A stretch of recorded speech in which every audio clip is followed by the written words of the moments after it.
Bueno, amigos del Mercurio, estamos en vivo entonces. En este momento ya estamos conectados con Daniel Stulin, quien, bueno, como saben, vamos a dar un segundo porque hay un retraso ahora en este momento en la señal. Lo vemos perfecto en esta entrevista de Diario El Mercurio, como saben siempre, tanto para YouTube, Twitter y Facebook, y estamos en este momento haciendo un contacto vía Skype, una entrevista muy especial.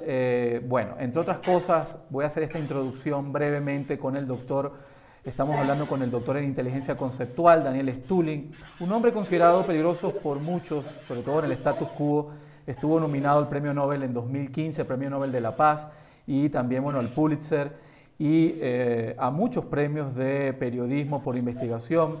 Y hay que decir que sus historias sobre el Club Bilderberg han vendido más de 7.2 millones de copias. Esta entrevista, amigos, le pido, por favor, liberen su mente de lo local, sáquenlo de lo local un momento, de lo regional incluso, y váyanse a otro plano, ¿no? Porque, bueno, no todo empieza ni termina en su escena y en su contexto local o nacional. De hecho, es todo lo contrario. Daniel Stulin está junto a nosotros hoy para hacer algunas reflexiones sobre qué hay detrás del COVID-19, quién está detrás de esto y por qué, entre muchas otras cosas, ¿no? Es mundialmente famoso por lo que les dije, sus libros sobre el Club Bilderberg. Gracias a él entendimos que existe un poder detrás de la sombra y un control, y que eso va mucho más allá del control de los gobiernos, ¿no? Yo lo estoy leyendo desde hace muchos años, lo respeto mucho y lo considero un amigo, y le agradezco que pueda hablar con nosotros hoy. Bienvenido, Daniel. Muchísimas gracias por la invitación, es un placer. Bueno, Daniel, lo primero, antes de entrar en el tema COVID, exactamente entrar en ese tema, me gustaría que nos aclararas algo, ¿no? Tú has venido explicando ya por años de que existe un poder que está muriendo. Hay una crisis, ¿no? Como dice Bertolt Brecht, lo viejo se niega a morir y lo nuevo se está negando a nacer. Y ese sistema que conocemos hoy, que fue de alguna manera fortalecido por los Rockefeller, por los Kissinger, eso es que tiene que ver mucho con el capitalismo extractivo, voraz, y en muchos casos de crecimiento infinito, está por morir. Y hay un sistema que quieren hacer. Ese sistema que quieren hacer lo representan, entre otros, Donald Trump, la aristocracia europea, el Reino Unido, Hong Kong. Nos gustaría que tú nos aclararas esto para después entrar al tema del COVID y el porqué de las cosas, porque si no entendemos esto va a ser un poco complicado saber quién está detrás de cada cosa, ¿no? Bienvenido. Bien, muchísimas gracias. Vamos a llamar a esta entrevista Operación Taladro. Vamos a taladrar los cerebros de la gente para que empiece a pensar de forma conceptual y, como dijiste tú, no ceñirse a las cosas muy locales, porque al final local tiene poco que ver si tú quieres entender cómo funcionan las cosas a nivel planetario. Dicho eso, no es que Donald Trump quiere liderar o quiere cambiar. Lo que pasa, Antonio, es por primera vez en mucho tiempo estamos en una situación donde no hay un modelo alternativo al modelo actual. Lo que estamos viviendo ahora, hemos vivido dos veces en los últimos 2000 años. Una es entre los siglos 4 y 6, cuando murió el viejo orden alrededor del Imperio Romano y nació el feudalismo, y después la segunda vez entre los siglos 16 y 17, cuando murió el feudalismo y empezó el capitalismo. Ahora estamos llegando al fin del modelo capitalista de expansión ilimitada en planeta Tierra con recursos naturales limitados. Entonces, por primera vez, estamos en una situación donde no sabemos, no tenemos claro ni qué va a pasar a partir de la quiebra, ni qué modelo lo va a sustituir, ni cuándo esto va a pasar. Entonces, y esto se ve tanto por las actitudes de los gobiernos, que sea el gobierno ruso, gobierno chino, gobierno americano, Europa Unida, etcétera, etcétera. Y esto es muy preocupante, porque obviamente al morir un modelo tú necesitas, sin un modelo económico, el mundo no puede funcionar. En este momento lo que está en quiebra es el modelo que podemos llamarlo Bretton Woods. Técnicamente un acuerdo que se firmó en el año 1944, al finales de la Segunda Guerra Mundial.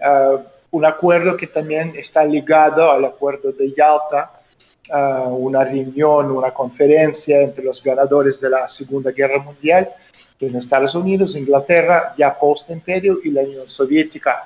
Aquello era claro porque eran los ganadores de la Segunda Guerra Mundial, también China, pero bueno, a nivel secundario, también Francia, representada por Inglaterra, por Winston Churchill, y por otro lado, los perdedores de la Segunda Guerra Mundial, los japoneses, los alemanes, etc.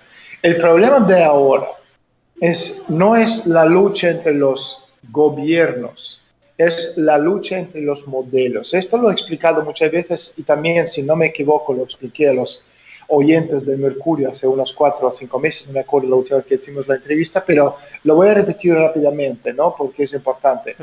Hemos ido de 4 modelos económicos en el siglo XIX, modelo británico, modelo pruso, alemán después de la guerra con Francia, americano al finales del siglo XIX, y el modelo japonés a partir de la guerra con Rusia zarista de 1904-1905, y aquel modelo japonés era la continuación de reformación Meiji que empezó en 1868.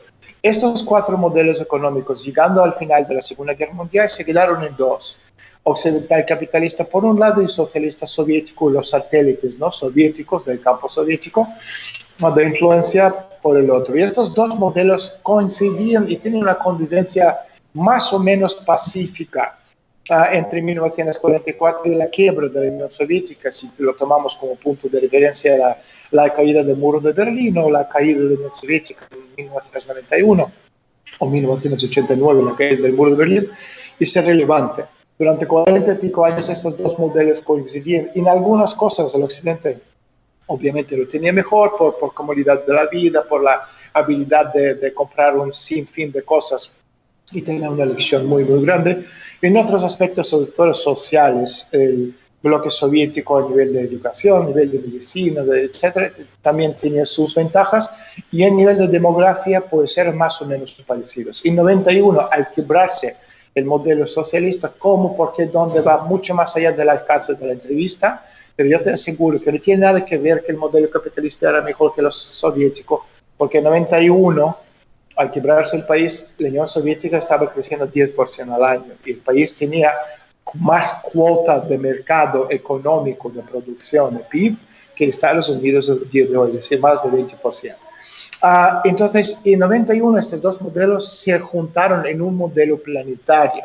Entonces hemos ido de 4 del siglo XIX, 2 en 44, 1 en 91, y este modelo, la expansión, ¿no?, el Occidente se hizo con el control de 40% del espacio planetario, porque el capitalismo controlaba 60% del espacio y el socialismo controlaba 40%. Entonces el capitalismo, que también empezó a sentir este concepto del límite de crecimiento a partir de finales de los años 70, solamente pudo sobrevivir gracias a la quiebra del bloque soviético.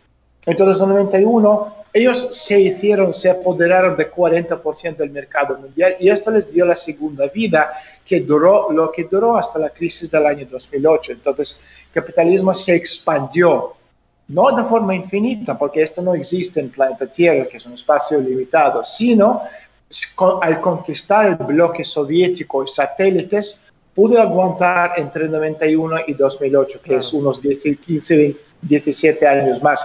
Pero en 2008, lo que empezaron a llamar la crisis subprime, la crisis de Lehman Brothers, no era ni subprime ni Lehman Brothers, era el primer toque de muerte de la crisis sistémica que estamos viviendo ahora mismo, porque a partir de 2008 empieza la quiebra planetaria sistémica. Entonces, sí, en 2008, lo que otra vez llamaron la crisis financiera de subprime, la crisis de viviendas, esto era una cosa no comparable con lo que está pasando ahora. Y los que estoy viendo, por ejemplo, los economistas diciendo, bueno, es la repetición de 2008 y en unos meses volverá todo a su causa. Esto no volverá nunca más a lo que el mundo que hemos tenido antes, porque estamos viendo la quiebra sistémica planetaria. Hemos llegado al límite de crecimiento, algo que nosotros, los que vinimos de la Unión Soviética, lo entendemos muy claro, porque nosotros sí estudiamos Karl Marx, nosotros sí estudiamos a Adam Smith,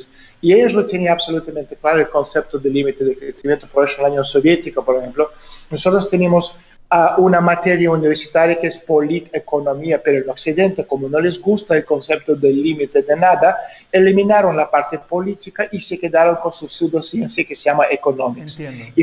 Y si te das cuenta, y ahora termino, si te das cuenta, en los últimos 12 años, desde la crisis 2008, ni un economista que ha ganado premio Nobel de Economía, ni uno de ellos ha podido explicar la teoría de crisis porque no tienen el lenguaje. Entonces, volviendo a tu pregunta original, porque es importante haberlo explicado, el problema principal ahora mismo para todos los países del mundo, si antes lo que tú tenías en 45 en la conferencia de Yalta entre los ganadores de la guerra era muy fácil de ver quién ganó, quién perdió, que definió el nuevo modelo para el mundo con sus consecuentes reglas de juego, de comportamiento a nivel político, económico, etcétera, etcétera, zonas de influencia. Ahora mismo la pregunta es si se sienten ganadores de qué, contra quién, porque ya no es cuestión de países. Ahora estamos a nivel de modelos. Entonces, lo que en 91 era el ganador indiscutible de todo esto, que es liberalismo planetario, liberalismo, banqueros, financistas, Wall Street, modelo parasitario que no produce absolutamente nada. Y en este sentido, este modelo que hoy está en su lecho de muerte porque hemos llegado al límite de crecimiento, tiene que ser sustituido y reemplazado por alguna otra cosa. Pero esta otra cosa, aún por definir, necesita un arranque, y este arranque solo puede venir después de las elecciones en Estados Unidos en noviembre del año 2020, y después, en esta mesa redonda metafórica, las grandes potencias que tienen una visión conceptual del futuro del mundo van a sentarse como Rusia, como China, como India, por ser el país más poblado del mundo, y Estados Unidos. Pero el problema con este nuevo reparto es cuando estamos hablando de Donald Trump. Donald Trump es el presidente de Estados Unidos, pero la pregunta que te hago yo a ti, a todos los oyentes, ¿Donald Trump controla Estados Unidos? Y mi respuesta es no, porque estamos viendo que Estados Unidos no es un país homogéneo, es un país dividido en dos, en todos los sentidos de la palabra. Sí. Tú tienes republicanos contra demócratas, un estado contra el otro, un gobernador como el otro. Y ni siquiera Trump es republicano, ni demócrata, ni es muy complejo. Efectivamente, Trump no representa, exacto, totalmente. Es decir, o sea, la lucha en el año 2016 era entre los representantes no del partido republicano y demócrata. Es muy importante entender que la gente muchas veces el error que cometen que piensan que Trump es republicano y Hillary Clinton es demócrata y los dos están uno contra el otro a nivel de ideológico. Esto no es cierto, porque si es republicano contra el demócrata, ¿por qué? El Bush padre que murió, el Bush hijo, el presidente George W. Bush, el John McCain también, el senador de Arizona que murió, el halcón, ¿no? Americano, y tantos otros, Romney, que es mormón. ¿Por qué los pesos pesados del Partido Republicano todos votaron por Hillary Clinton? Nos están llegando muchas preguntas, vamos a tratar de ir lo más rápido para abarcar lo más que se pueda, pero igual es un tema muy complejo, pero bueno, agradecemos tu tiempo de antemano, ¿no? Y gracias a ustedes, amigos, que nos están viendo. Hablamos de los 90 y bueno, Francis Fukuyama y el fin de la historia, parece que ese señor se quedó totalmente desfasado, cómo la historia se ha ido liberando y pareciera que vamos hasta otro capítulo, ¿no? Tú dijiste hace unos días, ¿no? Dijiste que esto que está pasando con el COVID-19 es básicamente una excusa para desgravar la quiebra. Igual que el 11 de septiembre fue para Estados Unidos, el 11 de septiembre fue una excusa para el colapso sistémico en 2001. El coronavirus es otra excusa. ¿Qué hay realmente detrás del coronavirus? ¿Quién está detrás de esto? Mira, yo te voy a contar dos historias que son importantes. Tengo un gran amigo que vive en Madrid. Hace poco tiempo murió su mamá, hace unos días. Y murió de cáncer, no de coronavirus. Entonces, ayer al hospital, los médicos, da igual, no voy a decir qué hospital, los médicos del hospital le dijeron que si él está dispuesto del certificado de función poner que su mamá murió de coronavirus, entonces le van a dar 10.000 euros a cambio de, obviamente, no le va a dar su cuerpo, le va a quemar el cuerpo y bueno, es así la historia, pero tiene que firmar el documento, ¿sabes? Que certificado de función que murió de coronavirus y no de cáncer. Él obviamente dijo que no, espantado, que van a hacer una jugada sucia con el cuerpo de su madre, pero esta historia se repite una y otra vez, lo estamos viendo en Rusia, en Suecia, en Alemania, en Inglaterra, en Estados Unidos, en muchos países latinoamericanos, es decir, coronavirus yo no diría el experimento, no es buena palabra. Coronavirus es la excusa necesaria para la quiebra. ¿Qué es lo que está pasando ahora? Tú tienes en el mundo una deuda planetaria de 4 cuadrillones de dólares, es 4 y 15 ceros. Es una deuda absolutamente impagable. Entonces, la única forma que tú puedes desgravar esta deuda es vía una guerra termonuclear, lo que sería lo que se llama la fuerza mayor. ¿Sabes? Un acontecimiento que puede ser natural o sobrenatural, que puede ser un terremoto, puede ser un meteorito, los extraterrestres que de repente aparecen en los cielos del planeta Tierra, Godzilla, como digo muchas veces, apareciendo del fondo del mar. O puede ser una cosa como guerra termonuclear. La élite planetaria han intentado llevar a cabo esta jugada porque ellos entienden que todo lo que está pasando ahora mismo, ellos son los culpables de la quiebra sistémica planetaria que está a punto de llevarse a cabo a nivel mundial, que va a matar a mucha gente, de muchas desgracias, el hambre, ¿cómo se llama? Las drogas, los suicidios, etc. Sin hablar de los cientos de millones que van a quedarse en la calle sin vivienda y sin trabajo. Entonces, esto, entienden, si la gente se da cuenta que los responsables son un grupo de élite, entonces obviamente le van a colgar de los árboles en todas las ciudades del mundo. Entonces, si tú puedes desgravar esta deuda, porque ¿qué es lo que consigue una guerra termonuclear? Desgravar deudas y responsabilidades vía la fuerza mayor. Te lavas las manos y empiezan de nuevo. Y llevaron a cabo una operación matando al general Soleimani 3 de enero del año 2020. Pensando que Oriente Medio, que ese es un punto álgido del conflicto planetario desde que Mahoma estaba en pañales, tú tienes los rusos, los chinos, los americanos, los turcos, los israelitas, todos están ahí en Oriente Medio. Tú tienes los israelitas, sus armas nucleares por un lado y tienes los árabes, su petróleo por el otro. O sea, es imposible pensar una mezcla más explosiva. Entiendo. Pero no salió, Antonio, porque los poderes fácticos, económicos, financieros, igual que los países, presidentes de los países, la gente detrás de los presidentes, no tenían el apetito para una guerra termonuclear que mataría a mucha gente y solucionaría muchos problemas, por un lado, pero por otro lado dejaría el mundo mal parado, no solo para nosotros, sino también para ellos. Entonces, otra opción es tener algún tipo de virus, y en este sentido el coronavirus es justo este elemento desencadenante. Te voy a contar una historia, es importante. Es una cosa que he inventado yo, pero es 99% cierto, ya lo he contado varias veces. Se imagina que tú tienes este grupo de élite, y ellos se dan cuenta que el mundo está a punto, a nivel económico, está a punto de acabar con las consecuencias gravísimas para el planeta entero. Entonces, ellos inventan un virus en un laboratorio. Cuando tú inventas un virus, enseguida inventas un antídoto. Es imposible. Nadie es tan imbécil para inventar un virus sin tener antídoto. Por eso cuando Bill Gates está ahí vendiendo una cosa que están supuestamente llevando a cabo los experimentos, es mentira, lo tienen desde hace muchísimo tiempo.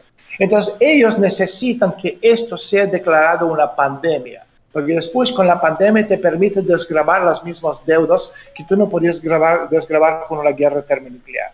Pero para eso necesitas tener la aprobación del director general de la Organización Mundial de la Salud. Entonces esa gente van y hablan con el director general de la Organización Mundial de la Salud y le explican la situación económica, le explican que han diseñado un virus, también tiene un antídoto, así que no tiene que preocuparse. Pero lo que sí que necesitan de la Organización Mundial de la Salud, creada, financiada por los Rockefeller, los Rothschild hace más de 70 años, date cuenta que los gobiernos aportan 28%. Y más de 70% viene de Rockefeller, los Rothschild, etcétera, etcétera. ¿Quién controla la Organización Mundial de la Salud? Entonces le piden al director de la Organización Mundial de la Salud que lo declare una pandemia con las consecuencias. El tipo se dice que sí, perfecto. Si él dice que no, que es una locura, no puede ser, etcétera, entonces le ofrecen a él $300 mil millones, que al final son papelitos de color que ellos imprimen para la lucha contra el coronavirus. Si el tipo dice que sí, bien. Si el tipo dice que no, entonces siguen apostando. Le ofrecen a él personalmente 50 millones, 100 millones, 200 millones de dólares. ¿Qué más da? Es papelitos de color que le ingresan en su cuenta bancaria, que sea en Suiza o donde sea. Si él dice que sí, bien, si él dice que no, entonces le ofrecen el premio Nobel de la Paz. Se lo ganó el negro Obama, ¿sabes? ¿Cómo no le va a al final? Dice, si le hemos dado a este, ¿cómo no te vamos a dar a ti? La lucha va a ser el hombre que salvó el mundo. Claro. Si él dice que sí, bien, si no, entonces le amenaza, dice, mira, vamos a ver. O sea, si tú no vas a hacer lo que queremos que hagas, nosotros te vamos a matar. Le hemos matado a quién, le hemos matado a todos esos presidentes. Somos nosotros que llevamos a cabo 11 de septiembre y luego echamos la culpa a un enfermo enchufado a una máquina de diálisis en una cueva de Afganistán. La gente son boluda, creen cualquier cosa. ¿Sabes? Entonces, si el tipo no tiene opción, tiene que decir que sí, porque si no le van a matar a poner otro que va a decir que sí. Okay. Entonces ya tenemos la aprobación de la Organización Mundial de la Salud que te va a decir que es una pandemia. De hecho, está saliendo ahora información en todos los medios de comunicación porque no pueden pararlo, es tanta información. Que la gripe porcina que estaba hace 10 años, me parece, sí. Esto no era pandemia, es una mentira, llevaba a cabo por la Organización Mundial de la Salud y la Fundación Rockefeller. Ahora, entonces, sí, no. tú tienes el paso, ya termino. Entonces, tú tienes ya aprobación de la Organización Mundial de la Salud. Ahora necesitas que los presidentes de los países lleven a cabo esta operación, porque muchas veces la gente piensa que las teorías de conspiración son 4 viejos sentados en una sala oscura, cogiéndose de la mano, mirando una bola de cristal, planificando el futuro del mundo. Esto no es así, es mucho más fácil. Si tú eres la élite, controlas todos los medios de comunicación del mundo, todos los medios de masa están en las manos de la gente que pagan dinero. El New York Times, Washington Post, CNN, BBC, Fox, no tiene importancia dónde, el Clarín, el Le Monde, etc. No tiene importancia. Si tú controlas los medios de comunicación y el cuento que un periodista es libre, es un cuento cuentas como creen en Caperucita Roja, porque el periodista trabaja para el medio que le paga. Y este medio tiene que cubrir baja maternal, luz, calefacción, seguridad social, su sueldo, yo qué sé qué cosas más. Esto alguien lo tiene que pagar, entonces pensar que el periodista es libre y decir lo que quiere decir es absurdo. Entonces, si tú controlas los medios, a través de los medios controlas a todos los presidentes porque los medios te pueden destruir, porque la mayoría de las veces, porque la gente ha dejado de pensar, ya no saben lo que es pensamiento crítico. Si aparece algo en la portada de algún periódico, entonces tiene que ser la verdad absoluta, la palabra de Dios. Si no está, entonces te van a hablar de fake news. Entonces, en ese sentido, la mayoría de los presidentes van a hacer el juego porque encima le va a venir dinero de Fondo Monetario, de Banco Mundial, de Fundación Rockefeller, de Fundación Bill and Melinda Gates, etcétera, etcétera. De esto van a robar un poquito y bueno, ahí está la historia. ¿Qué más da? Sí. Algunos no van a estar de acuerdo, entonces empieza el desmontaje vía el aparato de los medios de comunicación. Van a destruir al presidente, le convencen que mira, si tú no vas a jugar, te vamos a matar, y si no te matamos, no vas a ganar las próximas elecciones, e incluso te vamos a llevar ante la Haya, ¿cómo se llama? El Tribunal de la Haya. Que pudiera ser el caso de Bolsonaro, quizás. Pero yo no lo sé, yo creo que, o sea, yo estoy mirando el Bolsonaro y a este tipo hay cosas que no tienen lógica o sentido. Ya te estoy hablando algo. Te cuento algo, ¿no? Me parece muy curioso. Nosotros hacemos aquí casi 10 entrevistas, no sé, unas 30 entrevistas semanales, unas 4 entrevistas diarias, pero cada vez que, esta es la segunda vez que entrevisto a Daniel Stulin, esto solamente me ha pasado con Daniel y con otro entrevistado. Por alguna razón el sistema se pone como lento. Está saliendo la entrevista perfecta, el audio, todo, pero a veces se congela la imagen y creo que tiene que ver, no sé por qué, con el hecho de que sea Daniel Stulin, porque tiene que ser casualidad, ¿no? O mucha casualidad. Yo no lo sé, pero al final lo que te estoy contando es, coronavirus tiene muchos objetivos. Yo no soy virólogo, yo no soy médico, pero tampoco soy imbécil. Claro. Entonces sé sumar, y cuando yo sumo 2 más 2, Antonio, a mí me sale 4 siempre, además tengo dedos y puedo sumar. Y déjame sumarte esto que tú dijiste, ¿no? Que tiene mucha lógica con el tema económico. Tú dijiste que mientras se estaba anunciando 13.000, casi 14.000 muertos en Italia y casi 11.000 muertos en España, tú dijiste, lo de Italia es fácil de explicar. 114 bancos en Italia están en quiebra. La llegada del coronavirus para ellos es fantástica porque pueden dejar de pagar y echarle la culpa al default, al virus, ¿no? Lo de España también. no saldrá viva de esta crisis, sentenciaste, ¿no? Esto comenzó en 1991 con un combate dentro del capitalismo, una lucha entre financistas, banqueros y parásitos de Wall Street con industrialistas nacionalistas. Básicamente ahí se explica muy bien lo que acabamos de hablar hace 15 minutos. Es exacto, sí, sí, entre 44 y 91 la lucha era el bloque socialista y capitalista, y en 91 al quebrarse el bloque socialista, mejor dicho, unirse a este bloque universal, liberalista, financista, entonces la lucha pasó al grupo capitalista entre los financistas, banqueros, son la gente que no producen absolutamente nada, son parásitos, son gente que juegan con numeritos en la pantalla de ordenador, estamos hablando de Wall Street, de bancos, de empresas de seguro, etc. Y este es el 70% del mercado planetario, porque el mercado físico de producción es solo 30%. Entonces, por un lado tienes estas financistas parásitos y por otros industrialistas, y Trump es simplemente la cara de este grupo alternativo. Trump no es una persona, lo he dicho muchas veces, es un proyecto. Cuando yo digo una persona, no quiero decir que es un extraterrestre, es la cara de un proyecto alternativo. Claro. Entonces, cuando hablamos de coronavirus, sin entrar en las células, en la ADN, porque te voy a repetir, no soy virólogo, tú tampoco, y esto sería una discusión de sordos o de idiotas, porque no tiene sentido, pero desde la óptica conceptual podemos ver muchas cosas que están pasando aquí. O sea, por ejemplo, una de las consecuencias del coronavirus es la quiebra del modelo económico. Hemos ido del tecnoparadigma, hemos ido, por ejemplo, el cuarto tecnoparadigma era paradigma industrial, el quinto es el paradigma postindustrial, estamos hablando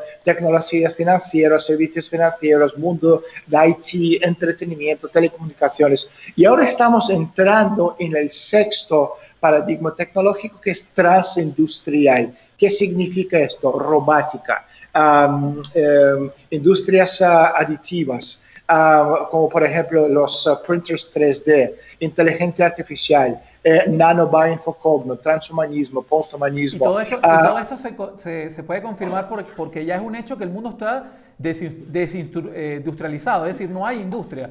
Si ves los grandes países, son pequeños focos donde están las industrias, pero el resto son países ya sin industria, de manera que ese paradigma ya lo pasamos.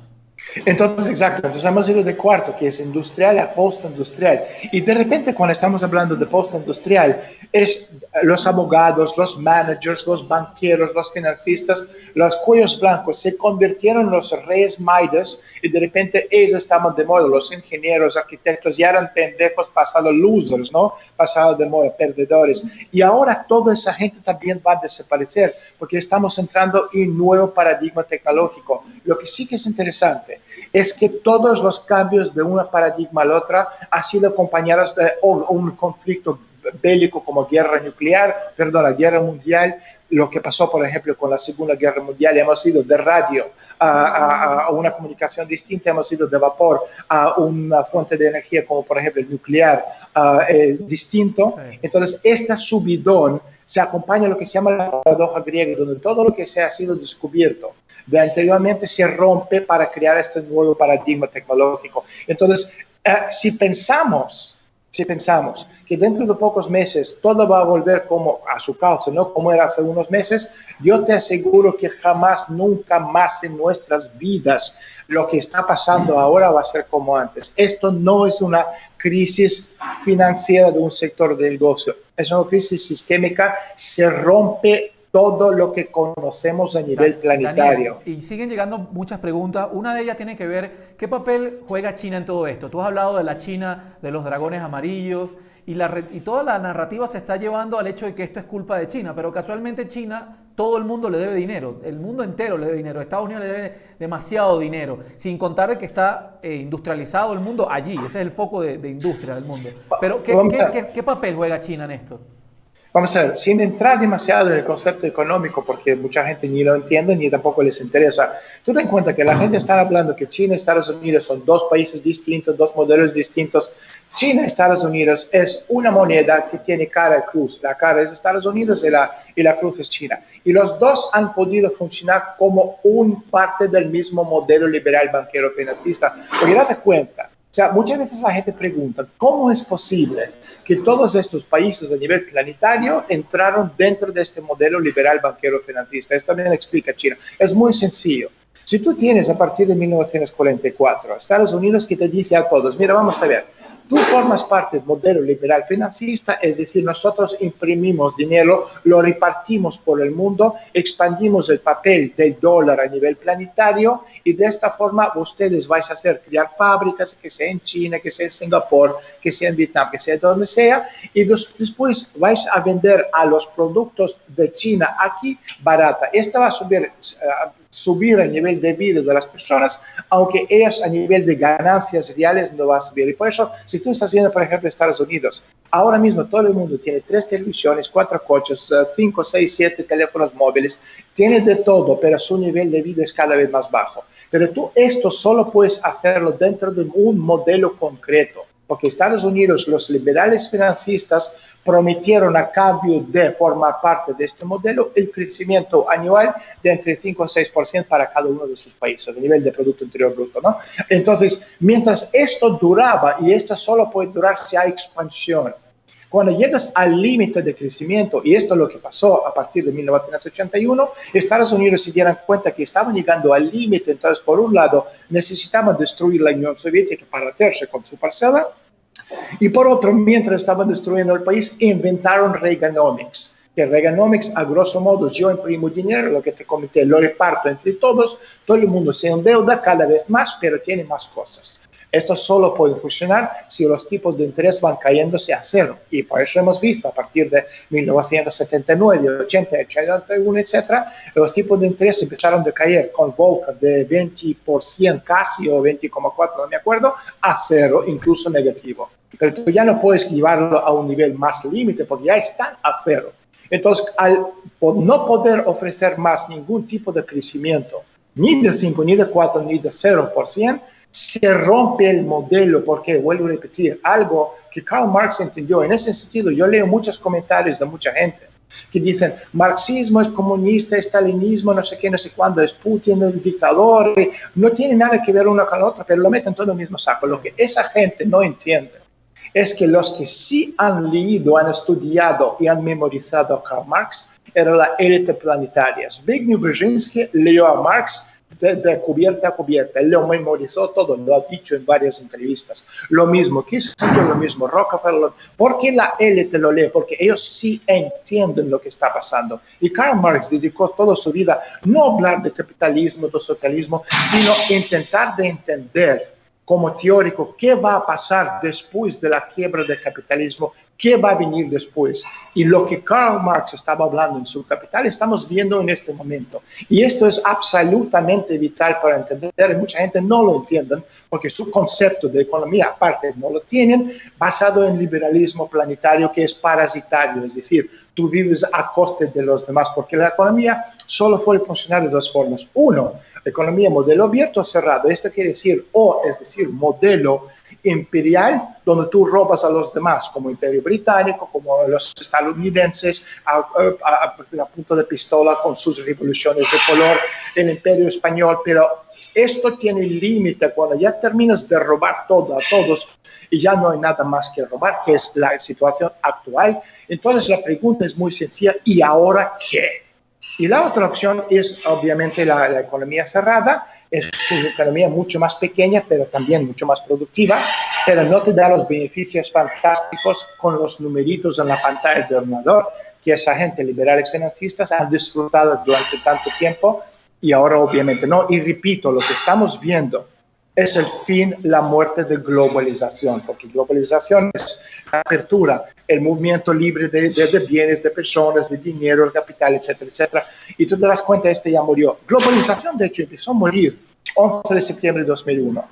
Después, el toque casi definitivo era en Libia en 2011. La liquidación de globalización pasó en Crimea el año 2014, porque ya con las sanciones, con bloqueo a Rusia, se llegó absolutamente claro que tú tienes que confirmar con hacer cosas tú mismo o nada. Entonces, ¿qué es lo que estamos viendo? Y también gracias al coronavirus ahora mismo. Con coronavirus y todos los países cerrados, la economía es a punto de desaparecer en todos los países, que también es la consecuencia de la misma élite que han intentado hacerlo vía una guerra termonuclear que no salió.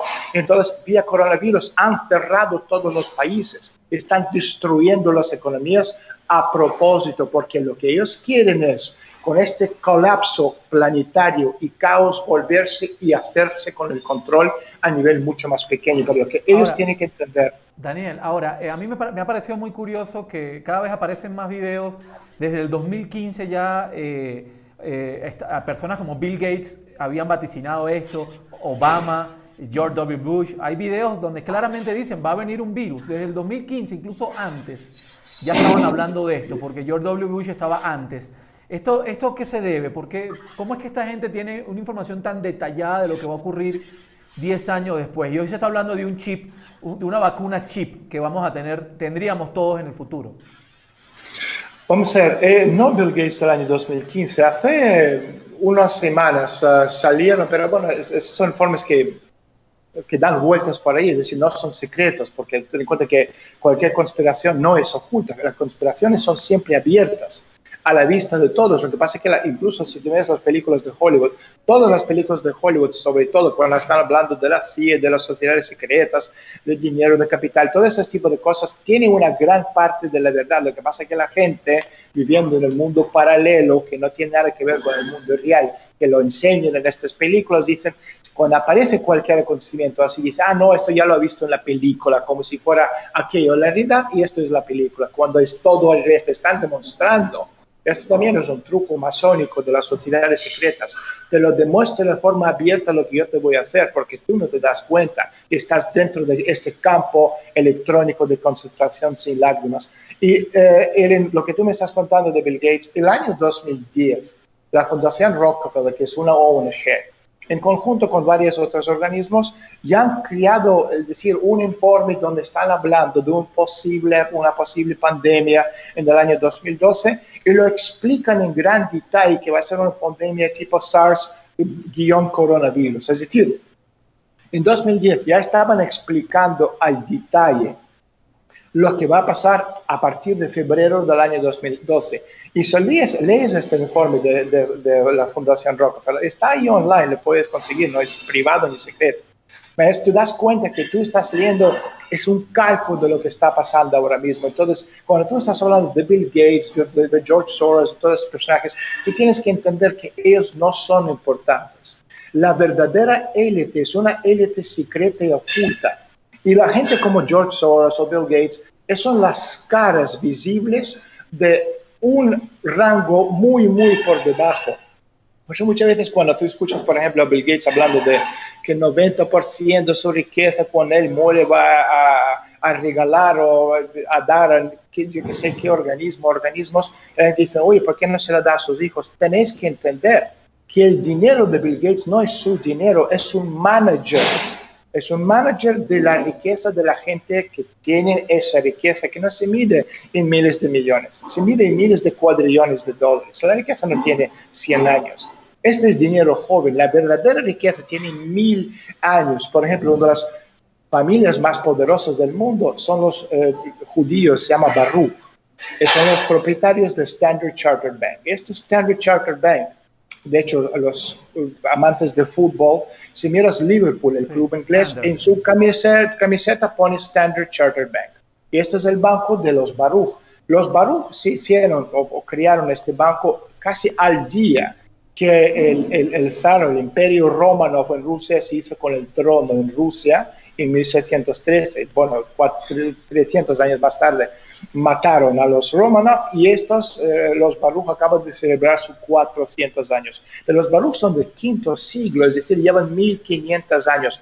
Este es el dinero. Entonces, volviendo a coronavirus, para resumir un poco todo lo que hemos comentado, coronavirus, Bill Gates, los informes y tal, tú tienes que entender que es un desencadenante a muchos acontecimientos. Yo, viniendo de contrainteligencia militar, te puedo contar que en cualquier operación de inteligencia hay muchos grupos del poder, muchas organizaciones que están sacando su tajada de una operación, porque es muy caro llevar a cabo cualquier operación. Entonces tú tienes, por ejemplo, en Estados Unidos, de la misma operación, la CIA saca su provecho, la NSA, la FBI, y la ONI, etcétera, etcétera. Entonces hay muchos que sacan provecho. Entonces una cosa como coronavirus tiene muchos objetivos. Por ejemplo, uno es este cambio, ¿no? De cuarto a quinto al sexto tecnoparadigma, donde se rompe absolutamente todo.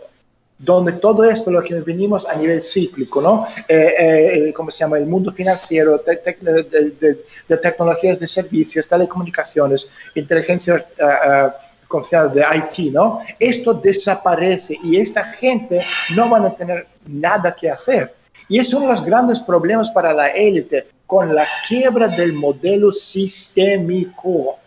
¿Qué vas a hacer tú con 90% de la población mundial, que son, no sé, si somos 8.000 millones, 7.000 millones? Entonces, ¿qué vas a hacer tú con 7.000 millones cuando el nuevo tecnoparadigma viene la robótica, viene, ¿cómo se llama? Inteligencia artificial o en el mundo virtual, etcétera, etcétera? Esta gente sobra. Entonces, uno de los objetivos, por ejemplo, de una guerra termonuclear que querían llevar a cabo vía el asesinato de Soleimani y desgravar los 4 cuadrillones de dólares, es reducir la población mundial en 4 o 5 mil millones de personas. ¿O por qué tú crees que la élite tiene búnkers que cuestan 100 millones de dólares?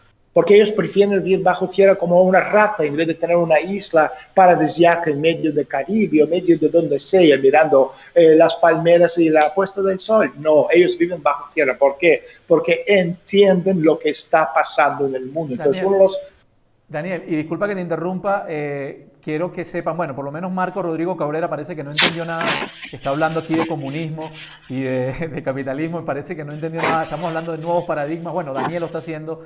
Quiero que sepan que Daniel tiene un webinar este 30 de abril y bueno, si usted, esto que está viendo aquí es solo una pizca realmente, ¿no? La información que va a entregar Daniel es demasiado completa y para sobre todo en el webinar lo que vamos a hacer es hablar de cosas concretas. La situación es catastrófica a nivel planetario. Entonces la pregunta es para la gente, ¿qué va a pasar ahora, a partir de ahora en el mundo? ¿Qué va a pasar en mi país? ¿Qué va a pasar en la región? ¿Habrá una guerra en Estados Unidos civil con todas las consecuencias? ¿Va a desaparecer los países reemplazados con qué modelo? ¿Cómo puedo salvar yo a mi familia? ¿Cómo puedo salvar yo el dinero que tengo? Que sea mucho o que sea poco. Si lo tengo en el banco que me va a robar, seguramente lo va a desaparecer. ¿Sabes? Lo invierto en algo donde, en la bolsa de valores, también va a desaparecer. ¿Qué hago yo? ¿Cómo? O sea, entonces lo que vamos a hacer en el webinar es crear una hoja de ruta para salvar el mayor número de personas posibles. No vamos a poder salvar a todos porque muchos siguen anclados en esta dialéctica capitalismo-comunismo, bueno, malo, republicanos, demócratas. No entienden que mientras estamos hablando esto y esto, estamos hablando de Clinton contra Trump, republicanos contra demócratas, nos están robando, desmontando y destruyendo lo poco que nos queda en pie. Por eso... Daniel, ¿y cómo la gente tiene acceso a este webinar? ¿A dónde debe ir? ¿A dónde debe acceder para inscribirse? Mira, yo voy a colgar, nada más terminar, puedo dar la página web de mi agente que está llevando a cabo, pero en mi Twitter es @StulinDaniel. Cuando termine nuestra entrevista a la 1 y 15 minutos, voy a colgar la dirección donde la gente al pinchar pueden entrar y directamente apuntarse. Perfecto. Daniel, mucha gente está preguntando por el tema del petróleo. Nosotros somos aquí en el Ecuador, en muchos lugares de Sudamérica dependientes del petróleo, en Venezuela ni hablar. Tú has dicho que esta no es una guerra contra los precios del petróleo, es una guerra contra el dólar. ¿Nos puedes explicar por qué y a dónde va esto? Sí, vamos a ver. Cuando Donald Trump entró a la presidencia, él tenía dos objetivos concretos. Uno es desmontaje de petrodólar, que es el modelo de sus enemigos liberales banqueros financistas, y otro desmontaje de Bretton Woods, que es otro sistema, parte del modelo liberal banquero financista. Y Trump está llevando a cabo este desmontaje a nivel absolutamente concreto, ¿sabes? Y devastador. Igual que el modelo Bretton Woods, que ya estamos viendo, está en quiebra porque hemos llegado al límite de crecimiento, tú tienes que entender que el concepto de Estado-nación, el concepto del país, el concepto de lo que hasta ahora hemos entendido como yo tengo mi país, mi dinero, mi constitución, mi frontera, este concepto ya no existe más. Con la muerte de Estado-Nación, podemos llamarlo Global 1.0, que esto es el periodo entre 1648, cuando se firmó el Tratado de Westfalia, y a finales de los años 60 del siglo XX, cuando en una reunión del Club Bilderberg decidieron crear lo que ellos llamaron Empresa Mundial S.A., poderes fácticos, económicos, financieros, que tienen mucho más poder que cualquier gobierno en la Tierra. Esto como, por ejemplo, Goldman Sachs, JP Morgan, etcétera, etcétera, ¿no? Y ahora estamos, después vino post-industrial, mundo del networking. Esto también se quebró. Y después del país, después de globalización, viene la regionalización de las economías. Y de hecho, BRICS era un intento, primer intento de regionalizar las economías. No salió porque Brasil, que tenía el papel de jugar el papel principal como líder en América Latina, por ser el país más grande, más numeroso, etcétera, etcétera, no pudo llevar a cabo este cambio. Entonces, lo que está haciendo Trump en ese sentido, como tú has dicho, como lo he comentado yo en varias, sobre todo en mi videoblog que tengo en México, es el hecho que la lucha que tú estás viendo ahora, el ataque, ¿no? Que el petróleo no puede costar $0 o menos $40. Obviamente no es el petróleo que está en juego, el que está en juego es el dólar. Y esto es el intento de Donald Trump de regionalizar las economías, porque en el futuro próximo, forzar a petróleo a cero a corto plazo obliga a cada región tener su propio valor a lo que sería el valor de un barril de petróleo. Y esto es lo que está haciendo Donald Trump. Por eso repito, la lucha no está contra el dólar, contra el petróleo, sino contra el dólar, que obviamente es moneda americana, y Trump quiere hacer que sea solo americana y cada otra región que tenga su moneda. Y en ese sentido lo explico en mi libro, Trastienda de Trump, escrito y publicado ya hace 3 años, que el futuro regionalización económica viene por parte de los bloques. Por ejemplo, uno sería Estados Unidos, Canadá y México, este sería un bloque, otro sería el resto de América Latina, el otro bloque sería Europa con el eje París-Berlín, etcétera, etcétera. Y de hecho Brexit era también un intento por una parte alternativa británica, no los liberales financistas, sino por ejemplo los Rothschild, cuando estamos hablando de estos proyectos globales, claro, de salir de Europa podrida y crear su propio proyecto con los países árabes. Y la única forma que pueden hacer un proyecto común Londres y países árabes es ofrecer algo a los árabes que ellos estarían de acuerdo entre los suníes y chiitas unirse en un proyecto con Londres. Y esto sería la cabeza de Israel en la bandeja. Daniel, ¿a quién le interesa que haya menos población? En este momento somos 7.000 millones, quizás un poco más en el planeta, y mucha gente dice, pero es que esto no tiene sentido, porque si hay menos gente que compra cosas, que consume cosas y que le compra cosas a los dueños del mundo. ¿A quién le interesa que haya menos población? ¿Y por qué? O sea, lo acaba de decir hace 5 minutos, que el mundo de consumismo ha llegado a su fin. El mundo postindustrial ya está muerto. Es decir, si antes, ¿qué es lo que tú tenías antes? Tú tenías bolsas de lujo, que sea Yves Saint Laurent, no sé ni cómo se llaman estas cosas. Sí. Estos que lo compraron, sobre todo en Canadá, compraron los chinos, cualquier cosa que brillaba.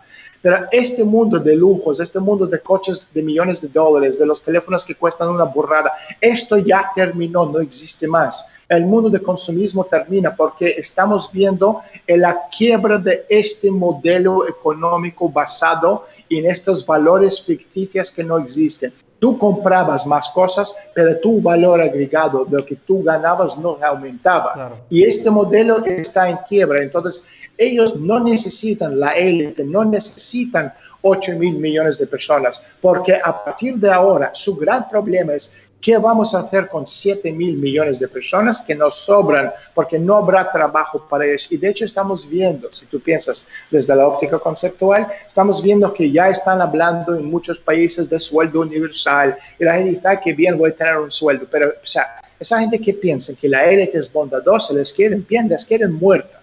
Entonces están ofreciendo como una solución a corto plazo un sueldo universal mientras van pensando cómo deshacerse de 7.000 millones de personas, lo que sí que es absolutamente cierto.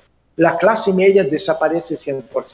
Y esta clase media, lo que antes podríamos llamar media, en algunos países más media que en otros, pero bueno, clase media. Esto, a partir de muy, muy poco, pasado mañana, va a convertirse en nuevos pobres. Y los que me están diciendo que Daniel está exagerando, yo quiero recordar a todos los que nos están escuchando que hace 15 años yo les hablé que os van a enjaular, que están preparando el campo de concentración sin lágrimas, que aquello era solo un principio. Los que se reían hace 15 años, hoy todos y cada uno de ustedes estáis en sus jaulas, como los criminales que no somos. Y esto nunca va a cambiar, esto solo va a ir a peor. Y cuando Bill Gates está hablando de pasaporte electrónico, de las vacunas, a partir de ahora, y repito, está diciendo el que escribió el libro sobre Club Bilderberg y advirtió de todo lo que está pasando ahora. A partir de ahora, sin las vacunas que van a imponer por fuerza, supuestamente en la lucha contra coronavirus a nivel planetario por el bien de la humanidad, tú, si no tienes este pasaporte electrónico que demuestra que tienes todas las vacunas, entonces, uno, no vas a poder comer, no vas a poder comprar casa, no vas a poder casarte, no vas a poder morir tranquilamente, ni vas a poder hacer absolutamente ninguna otra cosa. ¿Quieres vivir como Robin Hood ahí dentro de algún bosque o alguna cueva? Puedes hacerlo. Pero para nosotros es absolutamente imposible. Y esto está saliendo de forma absolutamente abierta. Hoy salió que Bill Gates está hablando de pasaporte electrónico. Sí, en Chile ya hablaron del pasaporte electrónico con el certificado COVID. De manera que evidentemente ya se está convirtiendo en un tema que va a entrar a la opinión pública. Por aquí te pregunta algo bien concreto. Una persona que está en Estados Unidos, Giancarlos Pacheco, pregunta, ¿qué hago yo que tengo el dinero aquí en los bancos de Estados Unidos? ¿Qué puedo hacer? Bueno, primero, sacar dinero lo más rápido posible, porque este dinero va a desaparecer. Si no me crees, mira Chipre. Lo han usado el dinero de la gente que tenía en las cuentas bancarias para hacer el famoso bail-in. Puedes echar la culpa a los oligarcas rusos. Toda mentira. O los dos oligarcas rusos que tenían su dinero en la cuenta, básicamente han aprovechado el dinero de la gente para salvar a los bancos. Esto lo hacen los gobiernos y esto lo van a hacer ahora. Sacar todo el dinero lo antes posible.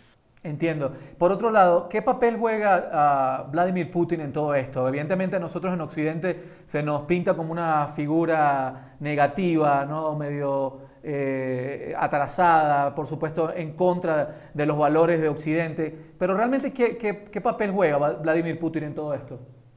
Bueno, si los valores de Occidente, el liberalismo, homosexualismo, cualquier degeneración que hoy quiero ser hombre, mañana me corto mis partes íntimas y me convierto en mujer, pasado mañana quiero una cebra y me pinto de cebra, y la semana que viene quiero ser un hombre de orquesta o cualquier otra cosa. De los niños con 5 años de edad se les animan de cambiar el sexo.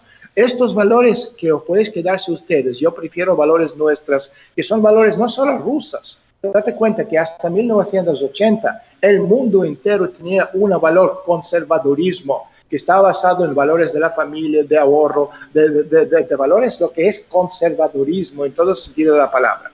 Pero a partir de 1981, a nivel la élite planetaria se dieron cuenta que la única forma de poder salvar el sistema era introducir esta degeneración liberal banquero financista con todas sus consecuencias. Si democracia es el poder de los demócratas, liberalismo es el poder de los banqueros. El principal valor liberal, no en el sentido clásico como estamos hablando de Voltaire, por ejemplo, sino el liberalismo descarado que estamos viviendo ahora mismo. Es decir, la falta absoluta de cualquier responsabilidad. Y esto puede ser que sea un rojo, un amarillo, uno que cree en, yo qué sé, en cualquier ismo, es lo mismo. Claro. La falta de responsabilidad es lo que define el liberalismo a nivel planetario. Yo me lavo las manos y no me responsabilizo. En la época soviética de Stalin, la falta de responsabilidad se pagaba con bala en la nuca. Yo creo que es la única forma que hoy en día podemos volver al cancillerismo y hacer que la gente se responsabilice. No estoy promoviendo ni violencia ni pena de muerte, pero estoy diciendo que la diferencia entre el capitalismo, que hoy en día, que es liberalismo en su estado más borrazo puro, y cualquier otro sistema que teníamos antes con valores conservadores, es la responsabilidad frente a la sociedad. En ese sentido, Putin lo que representa. Exacto. En ese sentido, también Trump y también Xi Jinping, porque tanto Putin como Trump son los dos conservadores de derecha. Quizás Putin un poco menos de derecha que Trump, pero los que dicen que Putin es comunista, es un dictador, ojalá que Putin fuera dictador.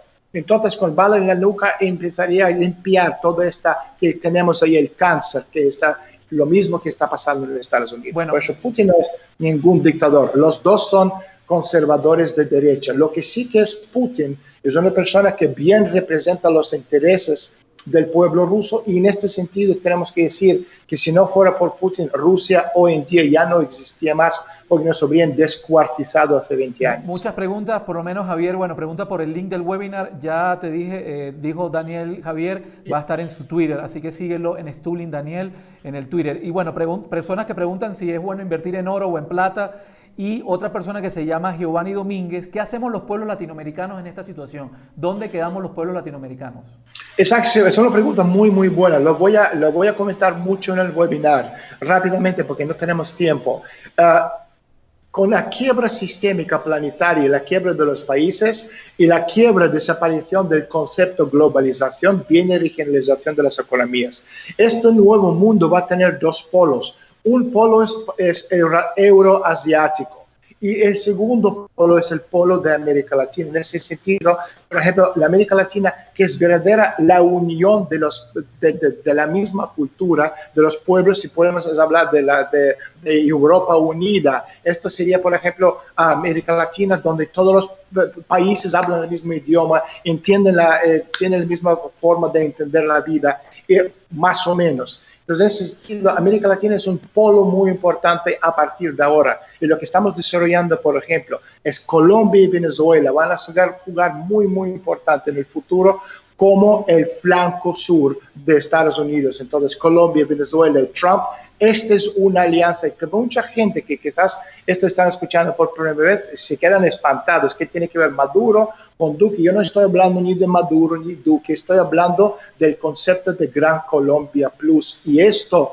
va a ser la retaguardia de Estados Unidos. Y muchos de los movimientos que estamos viendo ahora mismo, si lo miramos con este telón del fondo del mundo post-crisis, el mundo post-colapso, el mundo post-Estado-Nación, países y mundo de regiones económicas, esto se queda mucho más claro. Y muchas veces pensamos en Trump y no le estoy defendiendo. Yo soy ruso y Trump no es mi amigo, es un compañero de viaje de mi país temporal. Pero lo que sí que hay que decir es que Trump no es enemigo de muchos de los países en América Latina, como por ejemplo muchos en Venezuela piensan que Trump es la maldad. Trump no es la maldad. Porque si ganan los demócratas las próximas elecciones en Estados Unidos, Venezuela va a dejar de existir. Y yo no digo que les van a invadir, porque no habrá ninguna invasión. Si algo estamos viendo con coronavirus, tú puedes lanzar un virus y matar a un segmento de la población entera en 5 minutos sin ninguna necesidad de invadir.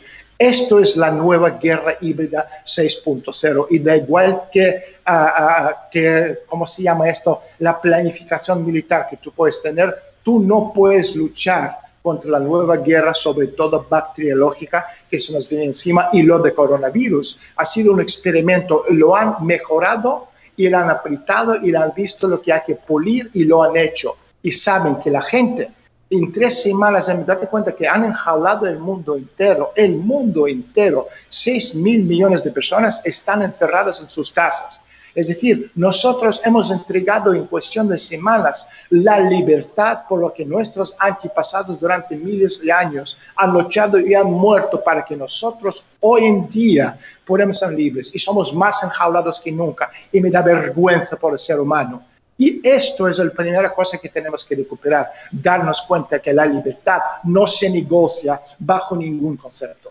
Bueno, una visión sumamente interesante y universal, la de Daniel Stulin, que bueno, los invita nuevamente a su webinar el 30 de este mes. Métanse inmediatamente en su Twitter, Stulin Daniel, ahí van a tener toda la información y sobre todo respuestas más concretas de qué hacer para lo que viene después de esta crisis sanitaria. Yo le agradezco, como siempre te he dicho, Daniel, te respeto, te considero un amigo y te admiro mucho, y esperamos estar en contacto como siempre.